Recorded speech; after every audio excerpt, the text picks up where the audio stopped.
গ্রামে যারা থাকে তারা এটাকে চিনবে, শহরে যারা থাকে তারা চিনবে না, হয়তোবা অনেকে চিনবে। এটাকে ঠিকই বলা হয় চালের গুঁড়ি করে, চালের গুঁড়ি হয়ে যায় ঠিকই পাড়াইতে পাড়াইতে। দেখেন আমার আম্মু দেখতেছে, কার অঞ্চলে কি বলে জানি না, কিন্তু আমাদের এখানে ঢেকি পাড়ানো বলে। আজকে আমার আম্মু চিতই পিঠা বানাবে। আমাদের বাড়িতে অনেক মেহমান, কারণ আমি আসছি বাহির থেকে, আমার আব্বু, নানু, আমার ভাগ্নেরা সবাই আসছে। আর সবাই আসলে পরে তো পিঠা তো বানাইতেই হবে। গ্রাম অঞ্চলের ঐতিহ্যবাহী পিঠা চিতই পিঠা, আবার অনেকে অনেক ধরনের পিঠা খায়, কিন্তু আমাদের বেশি পছন্দ চিতই পিঠা। আমার আম্মুর চিতই পিঠাটা অনেক অনেক ভালো হয়। আমি বাহির থেকে আসার পর অনেকবার পিঠা বানাইছে, এটা দিয়ে মনে হয় 3-4 বার হয়েছে। তো আজকে আমার আম্মু পিঠা বানাইতেছে, অনেক অনেক সুন্দর হয়েছে। দেখেন কি সুন্দর পিঠাগুলো। আসসালামু আলাইকুম সবাইকে, সবাই কেমন আছেন? আজকে নতুন একটা ভিডিও নিয়ে চলে আসলাম আপনাদের মাঝে। আম্মু পিঠা বানাইতেছে, আমি চুলার পাড়ে বসে আছি। আর এই কড়াইতে মাংস রান্না করে রাখছে যাতে পিঠা দিয়ে খাইতে পারি। আর এই পাশেই আমার ভাগ্নি বসে বসে পিঠা খাইতেছে। দেখেন সূর্যের আলো পড়ছে, কেমন যেন লাগতেছে। নিজে আমার আম্মু পিঠা উঠাইতেছে, কি সুন্দর ফুলছে পিঠা। আমার এত ফুলে না, আমি বাইরে যাওয়ার পরে পিঠা বানিয়েছিলাম কতবার, 4-5 বার বানিয়েছিলাম, কিন্তু এত ফুলে না, এত সুন্দর হয় না আমার পিঠা।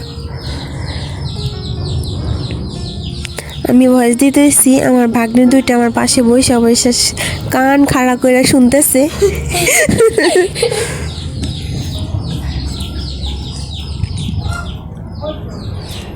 দেখেন খুন্তি দিয়ে আমার মা কেমনে পিঠা উঠাইতেছে, আমি আবার হাত দিয়ে দুইটা।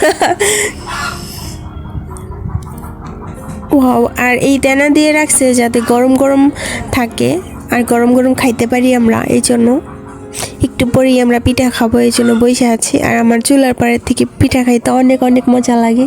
আরেকটা কথা, এটা কিন্তু রোজার একদিন আগের ভিডিও, আমি এখন ভয়েস দিতেছি। আজকে রোজা 4টা। কেউ ভাববে না যে আমি রোজা থাকি না। আলহামদুলিল্লাহ আমি সব কটায় রোজা আছি আর সব সময় থাকি, ইনশাল্লাহ থাকবো। এখন আমার পরিবর্তে আমার ভাগ্নি ভয়েস দিবে, আপনারা সবাই কান পেতে শুনবেন। আমার পাশে এসে বসেছে ভয়েস দেওয়ার জন্য। গাইস সবাই কেমন আছেন? হ্যালো গাইস, সবাই কেমন? আপনারা সবাই ভালো আছেন?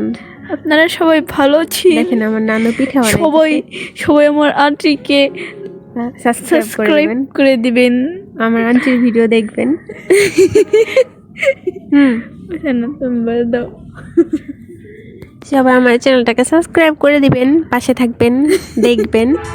এখানে আমার বড় আপু সবাই পিঠা খাইতে দিবে, এই জন্য পিঠা নিয়ে যাইতেছে আর মাংস বাড়তেছে। কে কে পিঠা খাবেন চলে আসেন আমাদের বাসায় আমার আম্মুর হাতে পিঠা খাওয়ার জন্য। দেখেন এই পাশে আমার আপু, এই পাশে আমার মা পিঠা বানাইতেছে, আপু হইল মাংস বাড়তেছে।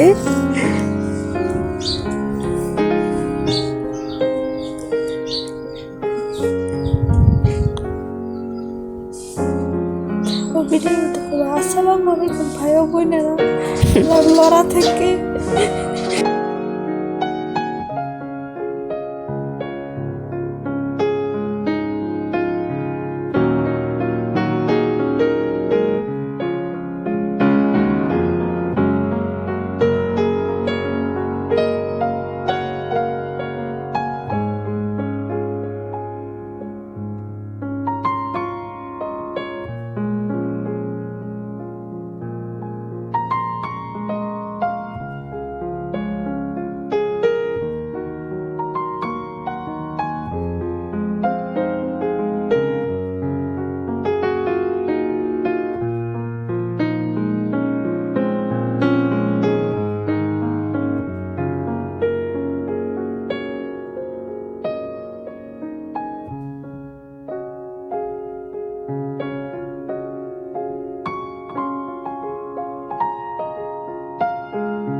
তখন আপু পিঠা আর মাংস নিয়ে আসছিল, এখন চলে আসছি রুমে। এই তো আমি এক টুকরা মাংস নিছি, আমার পেট ভরা, আমি চুলার পর থেকে অনেকগুলা খাইছি মাংস আর পিঠা। একটা মাইটা নিছি আর একটা মাংস নিছি, এই তো আমি খাইতেছি। অনেকদিন পর সবাই মিলে খাইতেছিলাম, অনেক ভালো লাগতেছিল। কত যে মিস করছি, ফাইনালি একসাথে খাইতে পারতেছি, আলহামদুলিল্লাহ।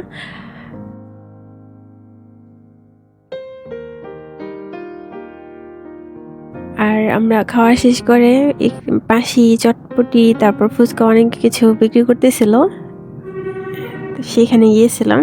ওইখান থেকে আমরা আবার ফুচকা খাইছি, ফুচকাটা অনেক মজা ছিল। দেখেন আমরা 3 জন, ইয়াম্মি ইয়াম্মি ছিল। তো আজকের জন্য বাই বাই।